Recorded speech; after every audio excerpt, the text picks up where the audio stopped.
Hello and welcome. My name is Vinay Dodakchian, Director of Communications and Marketing at the UNLV Graduate College, and I'm thrilled to welcome you to our 10th annual Rebel Grad Slam 3-minute thesis competition.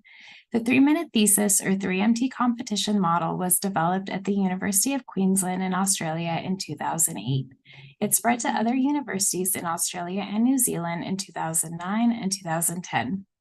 By 2011, the 3MT competition phenomena had spread around the globe, and now more than 600 universities from more than 65 countries hold these competitions. In 2014, UNLV held its first 3MT, the Rebel Grad Slam, and this year is our 10th annual Research Rumble. The 3MT is a fantastic opportunity for students to learn how to convey who they are, what they study, why they study it, how they study it, what they found or expect to find, and why it matters to an audience of folks who are mostly outside their field. It is an opportunity to build public speaking and communication skills and to polish one's elevator speech describing what they study as graduate students. It's worth noting that our slammers come from all over campus and from a wide range of disciplines. Some are first-year students, some are in their final year. Some slammers are master's students, others are advanced doctoral candidates. It is a diverse pool of more than 90 graduate students competing here this week. So today we have a group of UNLV graduate students who have been randomly assigned to compete in this preliminary session. Each will present their research in 3 minutes or less using one slide and no props. We will introduce each student and then start the timer. If a student goes over 3 minutes, they will be eliminated from the competition. Slammers are encouraged to pace themselves and use their 3 minutes without going over. It's not easy, but it's what the 3MT is all about.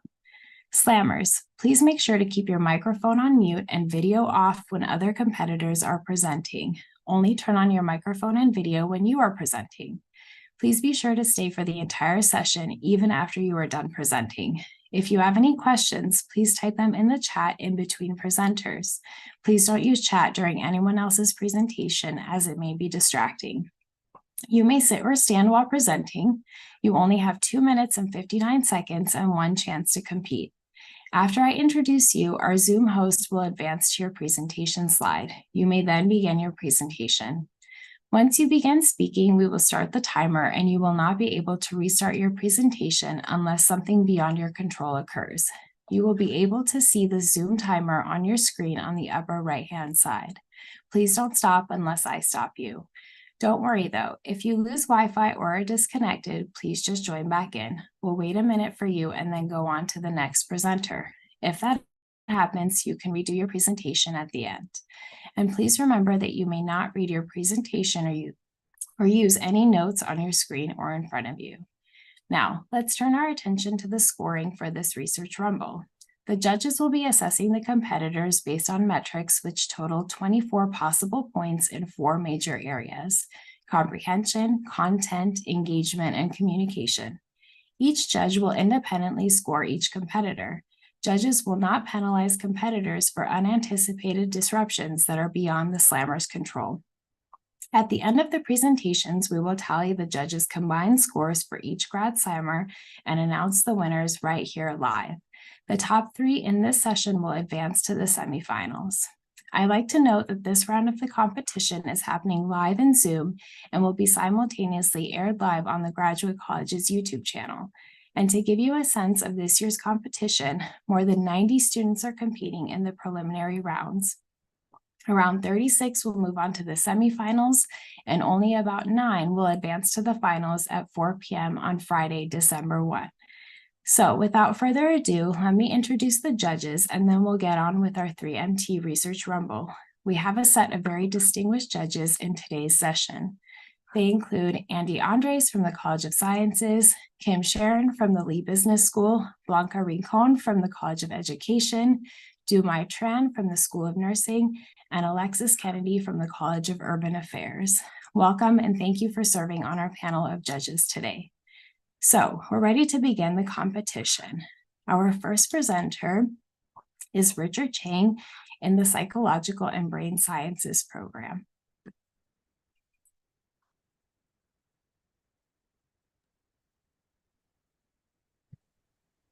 Do I start now? Yes, you can start. Thank you. So the first case of mpox that was documented in the United States was in May 2022. However, the US government did not declare a public health emergency until August of the same year. Most notably, gay men or men who have sex with men were disproportionately affected, and preventative health treatment and messaging may have led to the accidental stigmatization of sexual minorities. Therefore, the current study examined sexual minorities' experiences with discrimination and whether these experiences with discrimination um, led to an increase of the fear of mpox.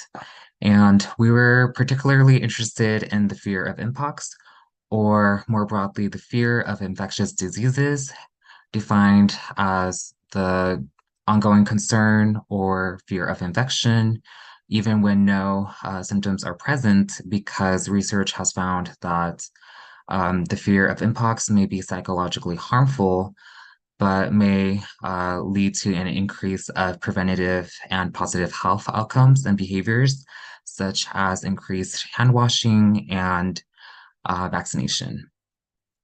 And the three various forms of discrimination that we examined were everyday discrimination, sexual orientation microaggressions, and victimization. Everyday discrimination are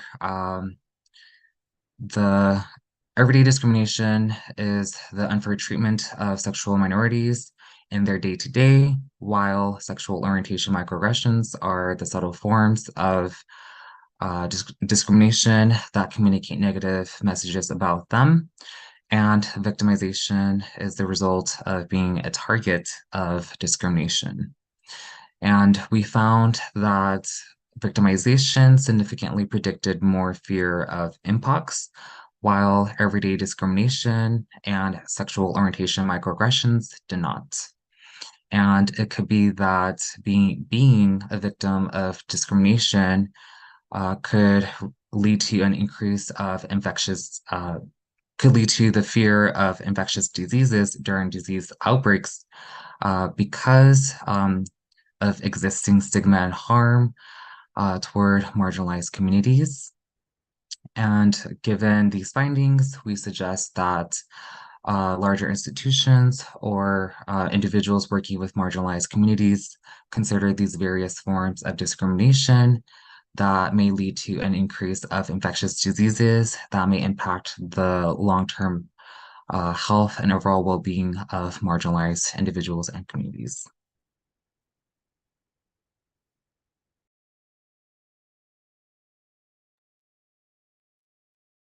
We'll now give the judges a minute to score.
Our next presenter is Benji Luis Sedano Herrera in the Biological Sciences program.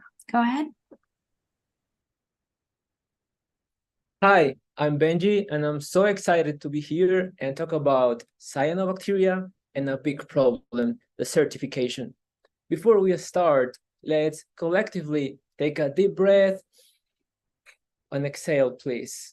I'll bring this up because the oxygen that we take in each breath originates from a remarkable group of green microbes.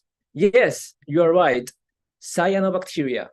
They are the main colonizers of bare desert soils. Soils, for example, close to Lake Mead, a popular lake close to Las Vegas. However, our drylands are facing a big challenge, the certification. Studies made by NASA have showed that the level of water of Lake Mead has reduced from 2000 to 2022. This has impacted and degraded our desert soils. How will cyanobacteria will help us to overcome the degradation of desert soils? In my research at UNLV, I study the production of some sticky chains of sugars produced by cyanobacteria, known as exopolysaccharides or EPS. Through the production of EPS, cyanobacteria can glue the soil particles, thereby reducing soil erosion and enhancing soil water retention. My research methodology involves two approaches. First, the genomic approach involves to study the genetic foundation of EPX export through the study of DNA. The second approach, the physiological one, study the production of EPS under a low amount of nutrients, phosphorus, for example. Combining these two approaches, we may aid in developing biology-based solutions to mitigate the degradation of desert soils and improve our dryland soil health. I want all of you to remember that by studying the production of EPS by cyanobacteria, it might be possible to curb desertification while protecting our surprisingly rich desert ecosystem. So next time that we visit Lake Mead or a different dryland, let's take a moment. Let's look under our feet and let's say, thanks, cyanobacteria.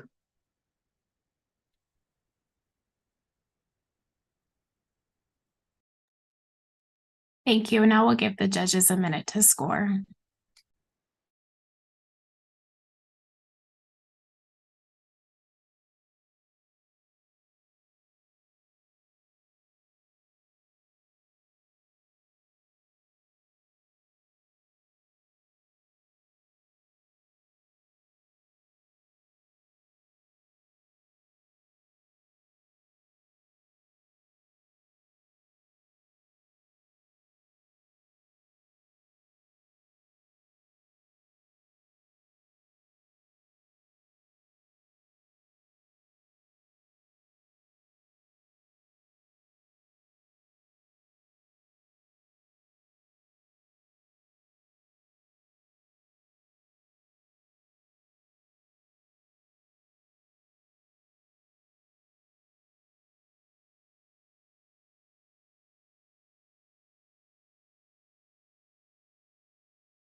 Our next presenter is Yusuf Fahmy in the Mechanical Engineering program. Go ahead when you're ready. Every year, about 300,000 people go through colorectal surgery in the United States alone. Colorectal surgery usually includes a portion where we take a piece out of someone's colon and reconfigure or restaple the colon back together to continue the bowel's functions. That's usually called anastomosis. Out of those 300,000 patients that we get every year, 29% of them get some sort of reconnection failure, or what we call as an anastomotic failure. 29% of 300,000 people, that's a lot of people. And that's just the number that's in the United States alone. So at UNLV, we decided to research that to try to figure if there was a better method of doing the anastomosis. And we decided to compare the two major ones that are used by surgeons across the world. The first one being the end-to-side anastomosis, as seen in the top figure. That configures the side of the colon to the top of the colon and kind of connects the end to the side. While in the bottom picture, you'd be able to see the end-to-end anastomosis. We were able to get these freshly harvested samples in Las Vegas, and we were able to inflate them and have load cell configurations as well as pressure transducers to make sure that we monitor the amount of pressure inside of the colon before failure and the amount of load that the colon is seeing as it's expanding before failure. And we were able to compare both of these two towards trying to find a method that is better than the other. And as we were able to test this, we were able to find that out of the 9 pigs that we've tested, we were able to see 6 of them being where the end-to-side had a higher pressure failure than the end-to-end values, which was the hypothesis that we had at first. Now, as the next step of our research continues, we currently try to find a better way to model the colon tissue to be able to give this tool to people who manufacture the staples to be able to figure the best appropriate staple to use in the end-to-side anastomosis to be able to reduce as much failures as possible. So we can reduce that 29%, hopefully towards the 10% or even less. And that's kind of the main goal of this research that we have here today. Thank you.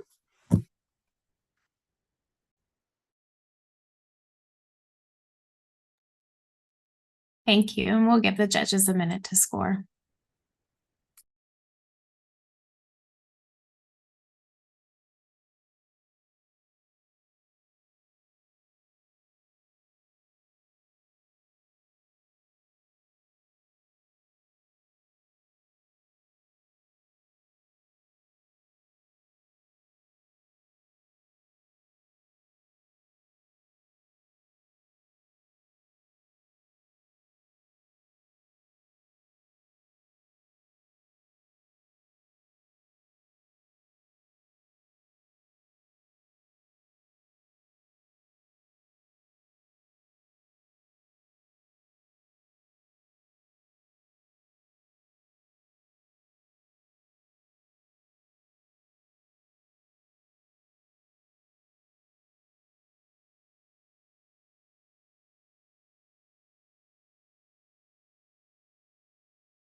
Our next presenter is Elaine Aquino in the neuroscience program.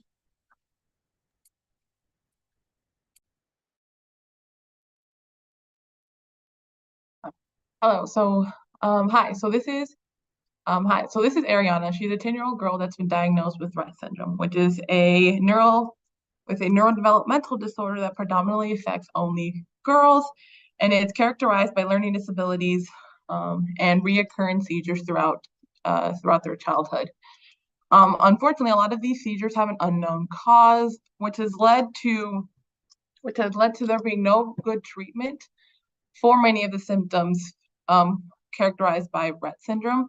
What we do know is that in a neuron, there's this highly specialized region of the cell known as the axonal initial segment, which is critical for maintaining the electrophysiological properties of these neurons through its ability to initiate the action potential. However, it is known that this region is highly dynamic in that it changes morphologies depending on the electrophysical properties of the cell. So it can get longer, it can get shorter, depending on many different factors. However, we don't really understand all the factors involved in changing the morphological features of the specific segment, and part of that is due to the vast amount of axon initial segments found within a brain. So just to get a picture, there's roughly 86 million neurons within the human brain, and for a mouse, which is the rodent that we use in our lab, it is approximately 70 billion neurons in a mouse brain alone. So each one of these neurons has its own axonal initial segment. And it is known that depending on the region that you're looking at, or even the age at which you're looking at, or even the pathological condition that you're looking at, the AS can drastically change depending on all these different features. But again, the factors that actually lead to it, so like what are the proteins involved, et cetera, aren't known. Most of that is also due to the amount of laborious and how time consuming the analysis is. So this can take years for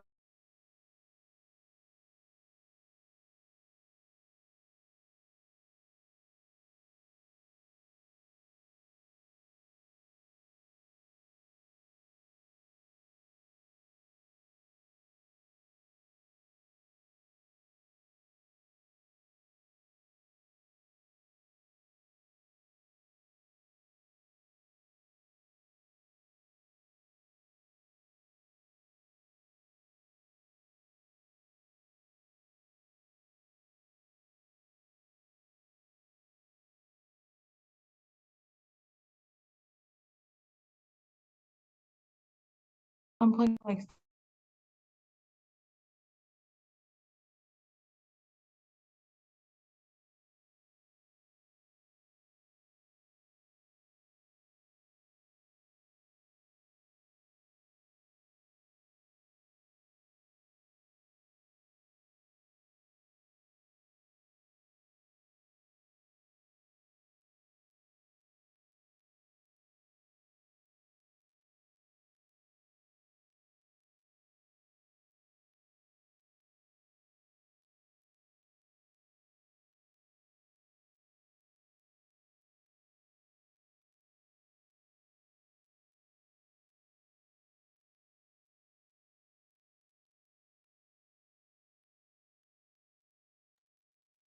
Thanks for your patience. Elaine is just logging back in.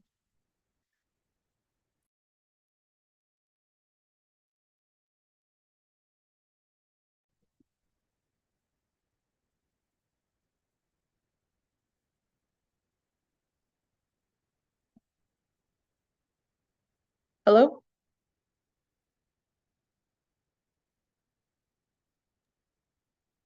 We can hear and see you. Okay, perfect. So where I left off, so these ASs were stained with ankyrin gene. We can see that if you look at the length, they do tend to get longer in these ret mouse. And if we look at the distance between the neighbors, we want to see like, are these highly clustered ASs or not? We saw that the MECP2 are only slightly more clustered than the wild type. But if we looked at what we're really interested in, which is the tortuosity, so how crooked these AISs are, which would be a really big indicator on how quickly an action potential could run through the AIS, we found that the ret mice were significantly more tortuous than the that the MECP2 mouse were highly more tortuous than the wild type mouse. And all of this data goes along with what's already out there in the literature. So my program was actually able to pull out what we already know effectively and efficiently, indicating that this program will aid in the discovery of critical periods and factors to guide the development of therapeutic interventions.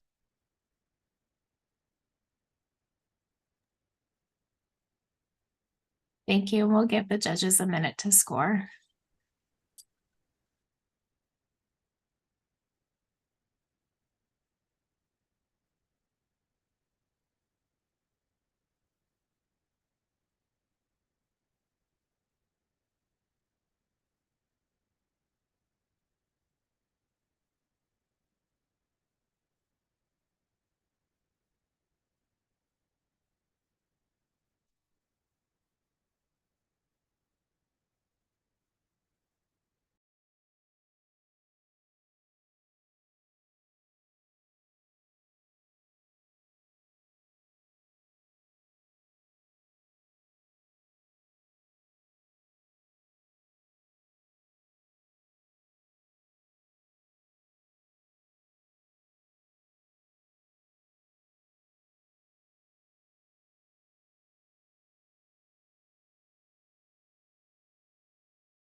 Our next presenter is Lila Hearn in the Political Science program.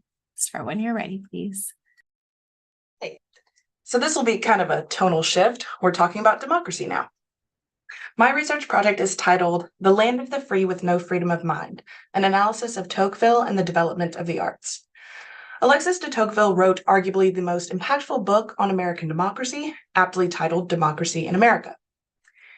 He recognizes that we love equality in America. We love liberty.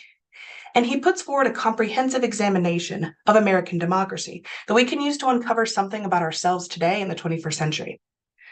Many of us understand democracy as the best way to govern society, but perhaps few of us have ever really examined this claim. And it's important for us to understand what democracy does to us and for us as a political community and as individuals. Affection for democracy and all that it affords us is natural. It's to be expected in the society that we're born into. But in our present world, we have an intellectual obligation to critically examine democracy and its effects. Otherwise, what's the point? If we can just be convinced of the best way to live, if we don't look into this for ourselves, we are victims of an unenlightened dogma. And isn't that the kind of thing that our freedom of speech was designed to protect us from? If we can't use our liberty, or if we don't use our liberty to ask questions like this, then our liberty is not really serving us. So my work seeks to highlight two things. First, the flaws of democracy. Are there flaws in the democratic system? And are these flaws inherent in the design of democracy itself? The second is my attempt to contextualize these flaws. In other words, taking both the good and the bad, is democracy worth it? Or should we abandon this attempt and focus our political efforts on a system that offers us more or takes away less? Tocqueville posits that America's democracy is an equality of social status, and this lends itself to a kind of individualism inconsistent with the desire to create art outside of its meaningful material utility. In other words, if none of us are born to a privileged elite class, we need all to focus our time and energy on securing our material conditions. Even children today who inherit millions have found ways to squander that. Wealth that has taken centuries to amass has washed away in just a generation or two. No one is completely safe, completely secure. And the vast majority of us work for what we have in our futures. But this work has turned our focus inwards, towards ourselves and our immediate families, and away from our communities. In all of this, where are the artists who create for the sake of creating? Art's either a hobby or it's subjected to economic supply and demand. Hobbies require us to have the time and energy to pursue them, and economics will leave a tinge of that in the art that we create. So is this how we're supposed to live?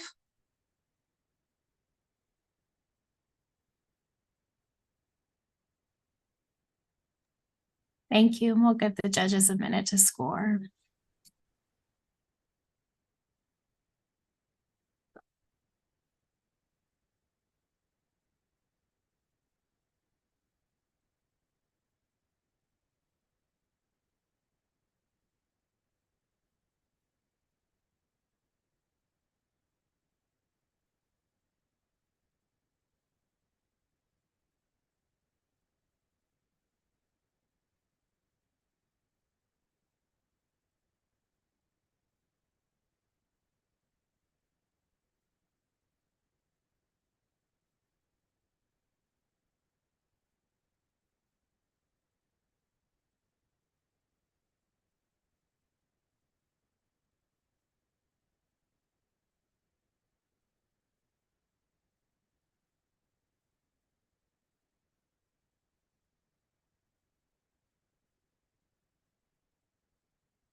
Our next presenter is Sheetal Surveys in the Public Affairs program. You can begin when you're ready, please. Good morning.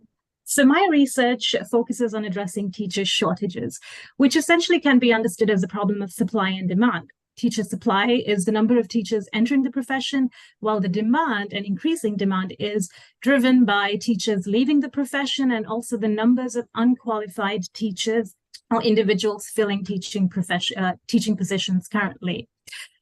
Teacher shortages is a problem because A, it's costly, and B, it disproportionately affects schools with high, low income and minority students.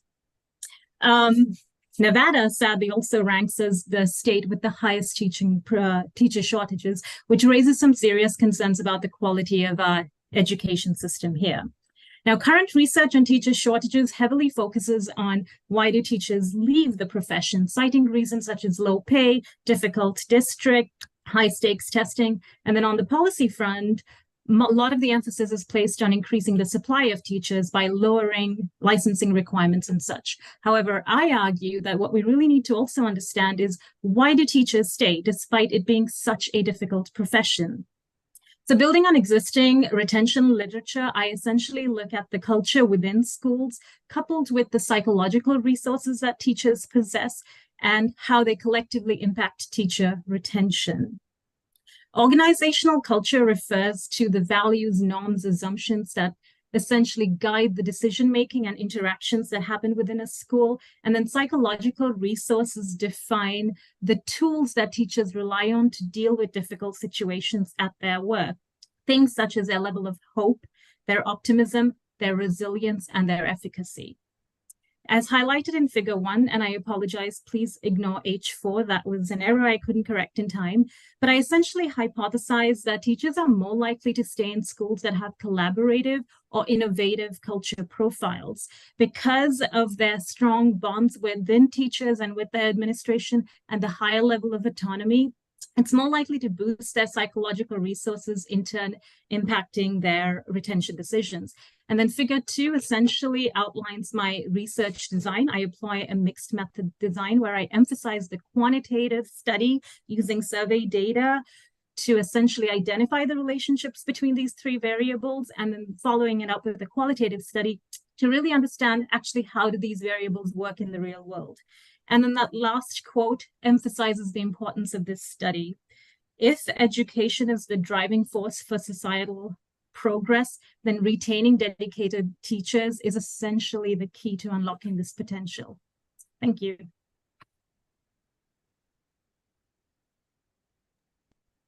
Thank you, and we'll give the judges a minute to score.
Our next presenter is Alex Blake in the architecture program. You can begin when you're ready, please.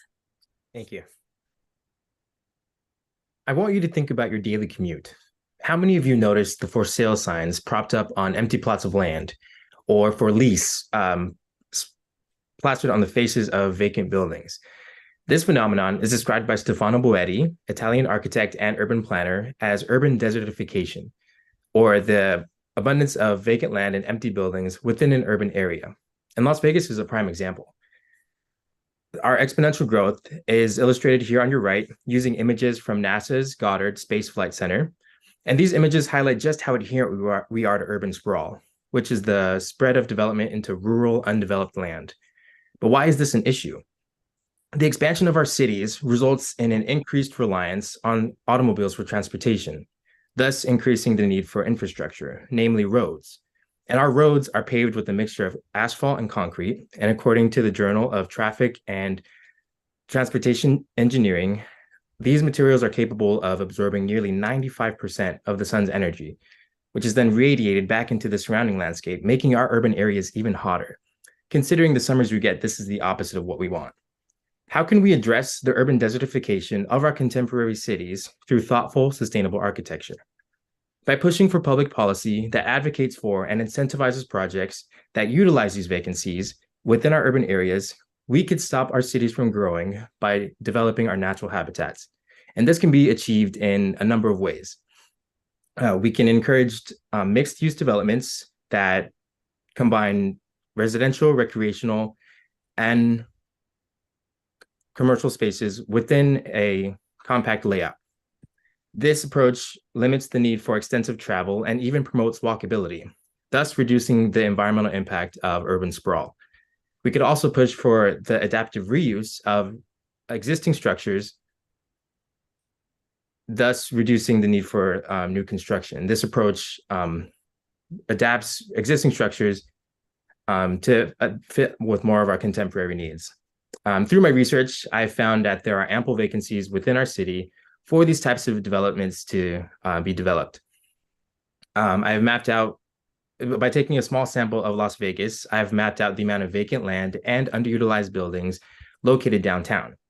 On your left, the red highlights vacant land and underutilized buildings, as well as parking lots. And by gathering data from the Clark County Assessor's Map, the amount of vacant land highlighted here is estimated to total 70 acres. That's the equivalent of nearly 9 IKEA stores.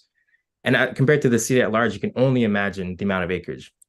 This land is worthy of investment, and with the support of public policy and the innovative minds of architects and urban planners, we could stop our cities from devouring nature. Thank you. Thank you, and we'll give our judges a minute to score.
Our final presenter is Miles Mercer in the Interdisciplinary Health Sciences program. You can begin when you're ready, please. Thank you. So running is a really cost-effective and easily accessible way to be physically active. Really, we're recommended about 30 minutes of light jogging a day, 5 days a week to hit this category. But despite running being as easy as putting on shoes, going outside for a run, a lot of people I talk to are adamant against it. They hate running. I won't do it, and I never will. Okay, relax a little bit, but I kind of understand why through my personal experience. I have the unfortunate life of being born into a turkey trot family. Some of you may have married into it, but this traumatic experience consists of waking up at 7 a.m. to go for a 3-mile run at race pace on Thanksgiving Day. It's a really tough race, but when you hit the time you're happy with, you're great. Afterwards, though, I have a lot of knee pain. I think a lot of that is from going from couch to race really quickly. Running is a very injury-prone sport. No matter your experience level, there's a good chance that you're going to run into an injury. And that's because with each step, we have an impact and a force applied to your lower body that is going to cause that knee pain that I experienced. This pain will put me out for 1 to 2 weeks, depending on the severity. And it's pretty rough. A lot of times runners won't replace this exercise, this running exercise, with another one And then they'll start to enter this vicious cycle of physical inactivity. This is purported to cost the nation around 333 billion per year. And this is where my research really wants to be centered on. It's going to be just the preventative care and opportunities that we can use to really minimize this pain that people feel when they're training, overtraining, or starting out training. Because when you get injured training, it's really low chance that you're going to try and do it again. Now, the Boost treadmill is an anti-gravity treadmill that really offers us a way to reduce running loads or running impacts and enter a state of lightened running. A lot of times it's gaining popularity with clinicians and athletes who are now able to reduce the load of running and allow runners to either add another training day or recover from an injury. It's a really good device, but what we don't really understand is the accommodation period or the learning period behind moving in this new environment. Reducing the load, entering a lightened running, being zipped into this bag at the waist, you don't really have view of your feet and you're going to feel a little bit funky at first. One of the issues with that is you're not going to be moving as naturally as you would. So those benefits of lightened running aren't there yet. You have to accommodate, you have to learn as you're going through this procedure. So I'm working on standardizing a time that we need to be on the treadmill before we can begin any sort of training protocols. If we do it too early, the implications that the muscle loads are lower, well, we have a chance to re-injure or injure our athletes. What I found is that over 15 minutes, that first minute of lightened running compared to full running is not different with force or muscle load. And it takes about 10 minutes to enter that state. So we need to be really cognizant of how we're applying this new intervention and understand how it works moving forward to prevent injury.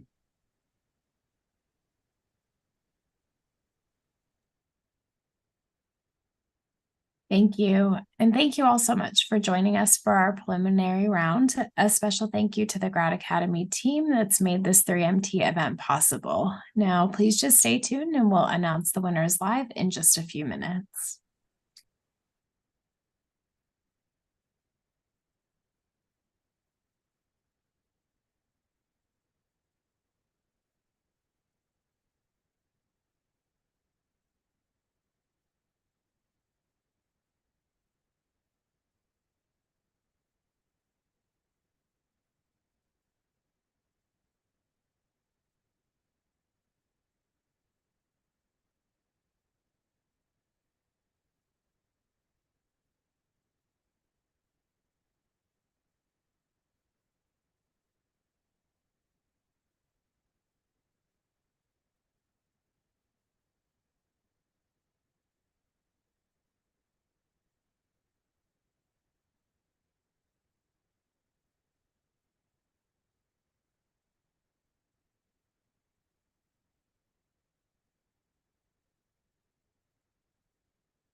Thank you for your patience. We just wanted to ask the judges to make sure that you hit submit on your rubric, please. Thank you.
Thanks everyone for your patience. So we have the scores tallied. So while only the top 3 winners of this round will progress to the semifinals, you will all be winners of a Rebel Grad Slam t-shirt. You can get yours during the Rebel Grad Slam finals reception. For the preliminary rounds, first place winners receive $300, second place winners receive $200, and third place winners receive $100. Is everyone ready? So here are the winners of this preliminary session. In first place, we have Youssef Fahmy. In second place, Miles Mercer. And in third place, Sheetal Servais. Congratulations to you all, and thanks again to everyone for your participation. Please join us for the semifinal rounds on Thursday, November 30 at 9 and 11 a.m. and 1:30 p.m. in the Student Union Philip J. Cohen Theater, and the final round on Friday, December 1 at 4 p.m. in the Greenspun Auditorium. Lastly, we will have your Rebel Grad Slam t-shirts available at the finals reception at 5 p.m. in the Greenspun lobby. We welcome you to RSVP for the finals event with the link that will be in the chat. Thank you all and have a great day.